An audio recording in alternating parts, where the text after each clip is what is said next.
maamulka dugsiga sare Al-Faaruq ee magaalada Burco ayaa munaasabad ugu dabaaldegay guusha ay ka soo hoyeen imtixaankii shahaadiga ee dalka oo ay ka soo qayb galeen madaxda waxbarashada gobolka, maamulka dugsiga, waalidiinta, ardayda, salaadiin iyo marsharaf badan ayaa lagu qabtay hotel Deero ee magaalada Burco. maamulaha dugsiga sare Al-Faaruq ee magaalada Burco, Mahdi Ibrahim Axmed ayaa ka warbixinaya guusha ay ka soo hoyeen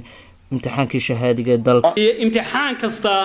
oo waxa weeyaan shahaadiya oo arday u fadhiisato kaalmaha koobaad waxa weeyaan in ay ka galaan waxa weeyaan ardayda ka soo baxda dugsiga Al-Faaruq waxa daliil taawa oo marxaati waxa weeyaan runtii ugu filan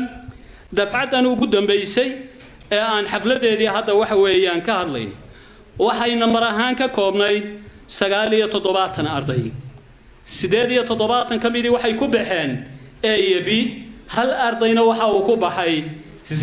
sidaas oo aan si maynisahay waxaan aaminsanahay anigoo waxa weeyaan ku hadlaya magaca dugsiga Al-Faaruq Secondary School dugsigani inuu yahay number 1ka dugsiyada gobolka iyo imtixaanaadka sanad dugsiyeedka. xasan jaamac oo madaxa waxbarashada ee gobolka Togdheer iyo Suldaan Cabdiraxmaan Qodax oo iyaguna ka hadlay xafladaasi ayaa waxa hadaladoodii kamid ahaa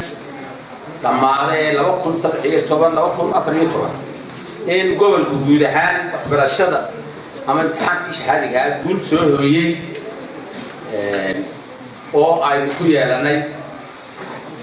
kaalmaha sare dalka gareedada qaaliga ah ay yartahay kuwaas oo kaleeto in madrasad ay inta soo isu raacadiya ayaan idinku hambalyeynaya. iskuulka Al-Faaruq waxay ismuujiyeen in ay yihiin hormoodka dugsiyada Soomaaliland oo dhan. xafladan oo si ballaaran loo soo agaasimay ayaa waxa kale oo ka hadlay waalidiinta, ardayda, macallimiin iyo madsharaf badan kuwaas oo dhammaantood ugu hambaliyeeyay guusha ballaaran oo ka soo hoyay maamulka dugsiga sare Al-Faaruq ee magaalada Burco imtixaankii shahaadiga dalka. gabagabadii munaasabadaasi waxa abaalmarino kala duwan lagu guddoonsiiyay ardaydii kaalmaha hore ka gashay imtixaankii shahaadiga dalka. waa Xamse Cabdiraxmaan Cabdilaahi, Xamse Google,